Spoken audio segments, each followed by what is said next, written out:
درود پاک پڑھنے کے بے شمار فضائل و برکات ہیں۔ سرکار دو عالم صلی اللہ تعالیٰ علیہ وسلم کی بے شمار احادیث فضائل درود میں ملتی ہیں۔ ہم بعض اوقات درود پاک کے فضائل، اس کے ورچیوز، اس کی بلیسنگز کے بارے میں تو سنتے رہتے ہیں، مگر آج ایک اور پہلو پر کچھ سمجھتے ہیں کہ کیا اگر درود پاک نہ پڑھا جائے، درود پاک کو اپنا ورد نہ بنایا جائے، صلاۃ علی النبی صلی اللہ تعالیٰ علیہ وسلم کو اپنا ہیبٹ اس کی نہ کی جائے، اس کو ریسائٹ نہ کیا جائے، تو کوئی پرابلم ہے یا نہیں ہے؟ یعنی یہ آرڈنری سی بات نہیں ہے کہ انسان مسلمان ہونے کے باوجود درود پاک سے اپنے آپ کو دور رکھے۔ بخاری شریف کی حدیث ہے، کئی اور محدثین نے اس روایت کو نقل کیا ہے۔ حضرت جابر رضی اللہ تعالیٰ عنہ نے فرمایا کہ رسول پاک صلی اللہ تعالیٰ علیہ وسلم ایک بار ممبر پر جلوہ افروز ہوئے۔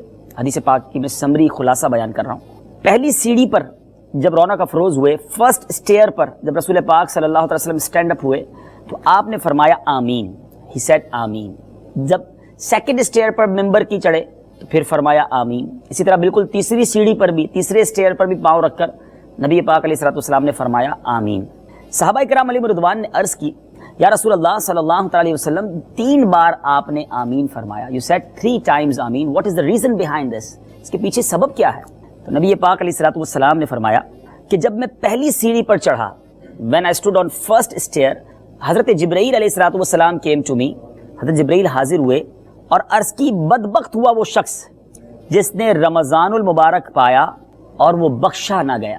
سیکنڈلی میرے آقا علیہ الصلوۃ والسلام نے فرمایا کہ جب دوسری سیڑھی پر جبرائیل امین نے دعا کی، بدبخت وہ شخص ہے جس نے اپنی زندگی میں والدین یا ایک کو پایا اور انہوں نے خدمت کے سبب اسے جنت میں نہ پہنچایا۔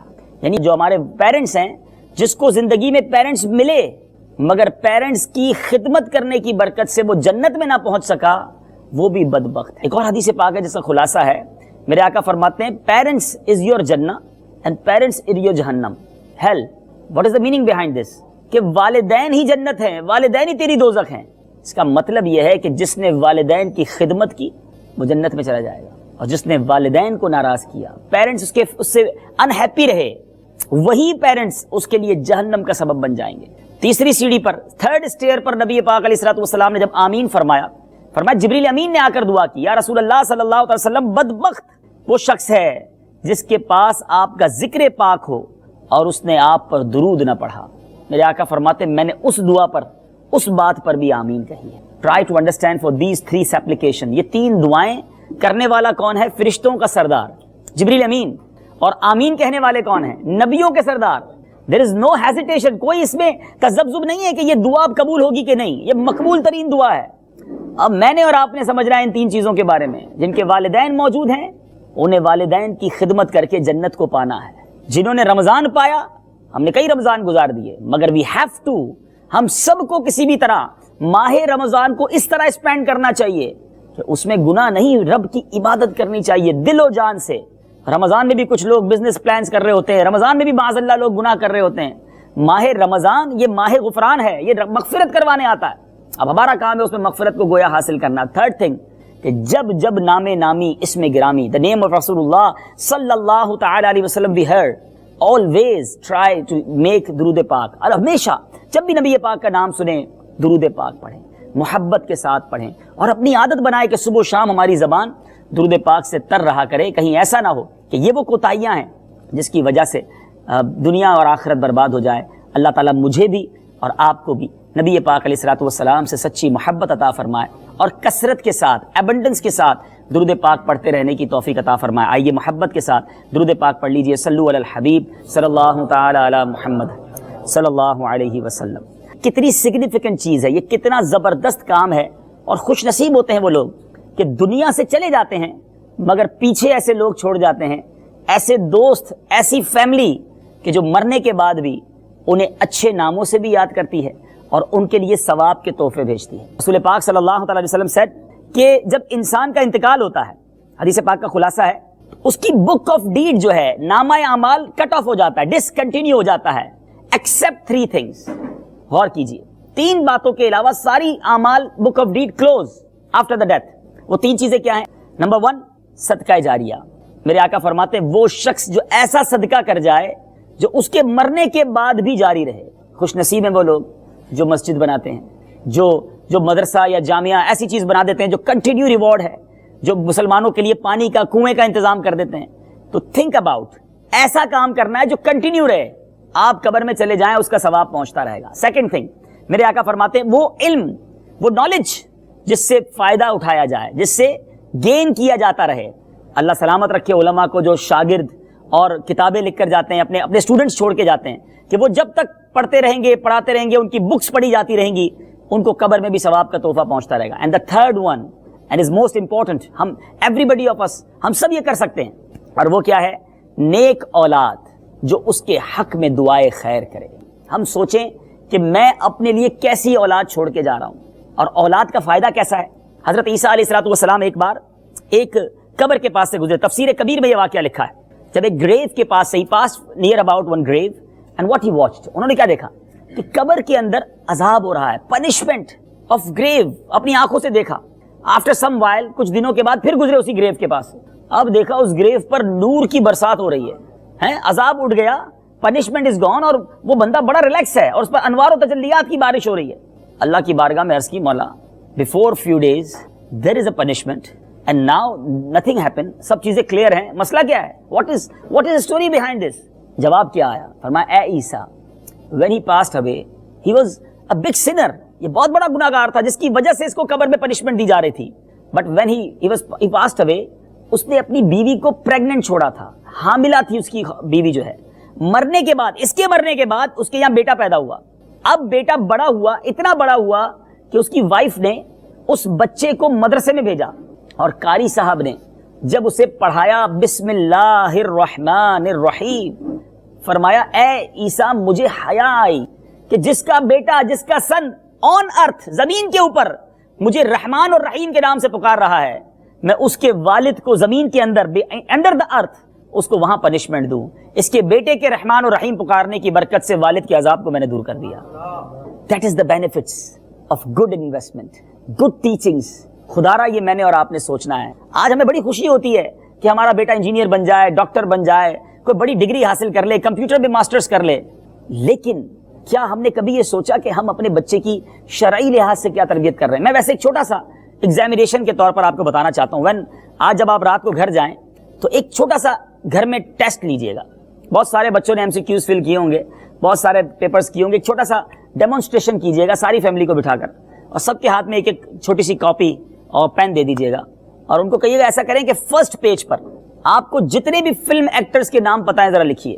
شاید ایک پیج پر نام نہیں آئیں گے, 2-3 پیج بھر جائیں گے, ٹھیک ہے. اس کے بعد کہیے گا چلیں اب ذرا جتنے کرکٹرز کے نام پتہ ہیں وہ لکھیے, شاید اس میں بھی بہت سارے پیجز بھر جائیں گے. اس کے بعد کہیے گا کہ ایسا کریں کہ جتنے سنگرز کے نام تمہیں پتہ ہے وہ لکھیے, تو بہت سارے پاپ سنگرز کے نام ان کے آپ کی لسٹ بن جائے گی. اور پھر پوچھیے گا کہ کتنے نبیوں کے نام یاد ہیں, ذرا وہ رائٹ کیجیے. اگلے پیج پر پوچھیے گا کتنے صحابہ کے نام یاد ہیں. اس کے بعد والے پیج پہ کہیے گا چلو اب لکھیے کتنے اولیاء کرام کے نام یاد ہیں. اور اس کاپی میں جو رزلٹ آئے نا, دیٹ از یور ٹیچنگس. یہ میں اپنی اولاد کو سکھا رہا ہوں, آپ کے سامنے آ جائے گا. ذرا اپنے دل سے پوچھو, ہمارا بیٹا بہت اچھی انگلش جانتا ہے, کمپیوٹر سیکھا ہوا ہے, بہت سارے سافٹ ویئرز آتے ہیں, مگر کیا یہ پاسبل ہے کہ میرے اور آپ کے مرنے کے بعد ہماری اولاد گوگل, فیس بک, واٹس ایپ کے سوشل میڈیا کو آن کر کے ہمیں ایصال ثواب کر سکے گی؟ یا ہمارے بچوں کو جب قرآن آتا ہوگا تو ہمارے مرنے کے بعد وہ قرآن پڑھ کر ہمیں ایصال ثواب کر سکیں گے؟ آج تو حال یہ ہے کہ والد کا انتقال ہوتا ہے, بیٹے کو جنازہ پڑھنا نہیں آتا. والد دنیا سے چلا جاتا ہے, بیٹے کو میت کو غسل دینا ہی نہیں آتا. اب غور کریں ہم کیسی اولاد تیار کر رہے ہیں. خدا را میں نے اور آپ نے مرنا ہے, مرنے کے بعد یہ گھر ساتھ نہیں لے جائیں گے, اپنا بزنس ساتھ نہیں لے جائیں گے, کفن میں کوئی جیب نہیں, اور قبر میں کوئی سیف نہیں, کوئی الماری, کوئی کبڈ ساتھ نہیں ہوتی کہ اس میں پیسے رکھ کر اپنے کریڈٹ کارڈ ساتھ لے جائیں گے. وہاں صرف گڈ ڈیڈز جائیں گی, اور جو نہیں جا سکی وہ پیچھے سے جب سپلائی ہو سکے گا, جب پیچھے ایسے سپلائر چھوڑ کے جاؤ گے, ایسے گڈ وشر, ویل وشرز ہوں گے جو نیکیاں کرنے والے ہوں گے, فرینڈز اچھے ہوں گے, فیملی اچھی ہوگی. تو یہ انویسٹمنٹ میں نے اور آپ نے دنیا میں کرنی ہے. سبحان اللہ میرے بیچ پیارے اسلامی بھائیوں, فیملی کا ایصال ثواب, خاص طور پر جن کے والدین نہیں ہے نا, دنیا سے چلے گئے, ان کو تو جتنا ہو سکے انہیں ثواب پہنچانا چاہیے. اور اس کی برکتیں ذرا سنیے. رسول اللہ صلی اللہ علیہ وسلم said, anyone visiting the graves of one of or both of his parents with the intention of sawab will earn the sawab of an accepted hajj, and the one visiting their graves infrequently, angels will come to visit his grave when he dies. سوچئے ذرا، اچھی نیت کے ساتھ، ثواب کے ساتھ ماں باپ کی قبر کی زیارت کو جائے تو حج کا ثواب ملتا ہے۔ اچھا یہ ہے کتنی عظیم ہستی۔ ایک اور حدیث پاک ہے جس کا خلاصہ ہے، رسول اللہ صلی اللہ علیہ وسلم said anybody, any of son or daughter watch or gaze their parents with love، محبت کے ساتھ جو اپنے والدین کو دیکھتا ہے یا والد میں سے والدہ میں سے کسی ایک کو دیکھتا ہے، رب کریم اسے ایکسیپٹڈ حج مبرور کا ثواب عطا فرماتا۔ صحابہ یا رسول اللہ کوئی 100 بار اگر والدین کو دیکھ لے، والدین تو گھر میں ہوتے نا۔ اللہ اللہ، میرے آقا نے کیا فرمایا، اللہ اکبر و اطیب، اللہ بہت بڑا اور پاک ہے۔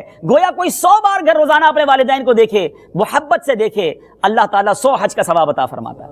یہ کتنی عظیم ہستی ہے۔ تو مرنے کے بعد اب ان کو ہماری نیکیوں کی حاجت ہے۔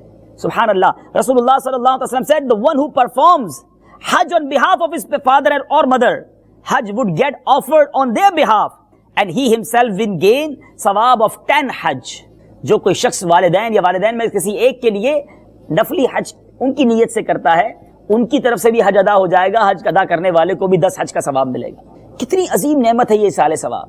تو اے میرے بیچے اسلامی بھائیو، جن کے والدین چلے گئے، دادا دادی، نانا نانی، قریبی رشتہ دار، اب ان کے لیے نیکیاں کیجیے، اچھے اعمال کیجیے۔ سبحان اللہ، whenever anyone، سرکار علیہ الصلوۃ والسلام said whenever any one of you donates nafil charity, he should do so on behalf of his parents so that they would also gain its ثواب without any reduction in the ثواب of the donor۔ اس donor کے ثواب میں کوئی کمی نہیں ہونی اور والدین کو بھی اس کا اجر مل جائے گا۔ اور یہ بھی اللہ کی کتنی بڑی رحمت ہے۔ مثال کے طور پہ میرے پاس 10,000 روپے ہوں، میں 9 بندوں کو 1,000 روپے دوں گا تو میرے پاس تو 1000 ہی بچ جائے گا نا۔ مگر اللہ کی رحمت دیکھو، اگر کوئی بندہ ثواب کماتا ہے اور وہ ثواب ایصال ثواب کر دیتا ہے، اس کا ثواب بھی کم نہیں ہوتا، سامنے والے کو بھی ثواب مل جاتا ہے۔ بلکہ بعض روایتیں تو ایسی ہیں کہ بندہ جتنے لوگوں کو ایصال کرتا ہے، اللہ کی رحمت سے امید ہے سب کو پورا ثواب ملے گا، ثواب دینے والے کا ثواب ملٹیپلائی ہو کر اسے واپس ملے گا۔ یہ رحمت الہی ہے۔ تو ہمیں ایصال ثواب کرتے رہنا چاہیے۔ اور اس کے فائدے کیسے ہیں؟ حضرت سیدنا ارمیہ علیہ السلام اللہ کے نبی ہیں، a prophet of Allah once passed by the graves of some people who were being tormented، عذاب ہو رہا تھا ان پر۔ a year later، 1 سال بعد، when he passed by the same graves again he noticed that there was no punishment۔ he implored in the court of Allah Azza wa Jal، Ya Allah Azza wa Jal، previously they were being punished but now their punishment has come to an end۔ what is the reason؟ اے اللہ، اس کے پیچھے راز کیا ہے؟ سنیے میرے رب کی رحمت۔ a voice was heard، O Armia, their shrouds tore to pieces, their hair fell out and their graves were obliterated, so I had mercy on them and I have mercy on such people۔ اے ارمیا، ان کے کفن پھٹ گئے تھے، ان کے بال جھڑ گئے تھے، ان کی قبریں شکستہ ہو گئی تھی، تو میں نے ان پر رحم کیا، اور اے ارمیا میں ایسے لوگوں پر رحم کیا کرتا ہوں۔ اللہ کی رحمت دیکھو کہ گناہوں کی سزائیں مل رہی ہوتی ہیں، مگر رب اپنے بندوں پر کیسی رحمت فرماتا ہے۔ رسول اللہ صلی اللہ علیہ وسلم said my ummah will enter their graves with their sins but they will come out of their graves without sins۔ میری امت قبر میں گناہوں کے ساتھ داخل ہوگی، مگر جب باہر آئے گی تو گناہوں کے بغیر ہوگی۔ ریزن کیا بتایا؟ as their sins are forgiven by virtue of the supplications of the Muslim۔ اللہ مسلمانوں کی دعاؤں کی برکت سے ان گناہگاروں کے گناہوں کو معاف فرما دے گا۔ ہیں یہ ماشاءاللہ جو اجتماعات ہوتے ہیں، دعائیں ہوتی ہیں، سارے مسلمانوں کے لیے ہم بعض اوقات ایصال ثواب کر رہے ہوتے ہیں، یہ وہ رحمتیں ہیں کہ جو قبروں میں موجود ہیں، اللہ کی رحمت سے سب کو ثواب پہنچتا ہے اور ان کے گناہ معاف ہو جاتے ہیں۔ تو اے میرے بیچھے پیارے اسلامی بھائیوں، میں صرف اس بات کو ہائی لائٹ کرنا چاہتا ہوں کہ خدا را زندگی میں ایسے کام کر جائیے کہ جو ہمارے مرنے کے بعد ہمارے لیے ثواب جاریہ کا باعث بنے۔ روایتوں میں آتا ہے کہ اولاد کے اعمال نامے پیرنٹس کو قبر میں دکھائے جاتے ہیں، پیش کیے جاتے ہیں in court of our parents. اب جب ان کے پاس وہ اعمال نامے جاتے ہیں تو بچے کی نیکیاں دیکھتے ہیں تو وہ خوش ہوتے ہیں، اور جب وہ بچے کے گناہ دیکھتے ہیں تو انہیں افسوس بھی ہوتا ہے، اور بعض اوقات اس کی سزا بھی انہیں ملتی ہے کہ غلطی ہو جاتی ہے۔ بعض اوقات ہم نے بھی اگر اپنے بچوں کو ایسی چیزیں دلا دی ہیں کہ جو ہمارے مرنے کے بعد بھی اس سے گناہ کرتے رہیں گے تو ہو سکتا ہے قبر میں اللہ نہ کرے ہمیں بھی پنشمنٹ ملے۔ تو یہ سوچنا ہوگا کہ میں انویسٹمنٹ کیسی کر کے جا رہا ہوں۔ اللہ تبارک و تعالیٰ قرآن مجید فرقان حمید میں فرماتا ہے، جو ہم سب کے لیے یوں سمجھیے کہ میسج ہے، یا ایھا الذین آمنوا قوا انفسکم واہلیکم نارا وقودھا الناس والحجارہ۔ فرمایا اے ایمان والو، اپنی جانوں اور اپنے گھر والوں کو اس آگ سے بچاؤ جس کے ایندھن آدمی اور پتھر ہیں۔ مجھے بھی بچنا ہے، سیو ہونا ہے، اپنی فیملی کو بھی جہنم سے بچانا ہے۔ اللہ تعالی ہم سب کو ایسا ذہن عطا فرمائے کہ ہم اپنی فیملی کی کریکٹ تربیت کریں، اپنی اصلاح کریں اور اپنے مرنے سے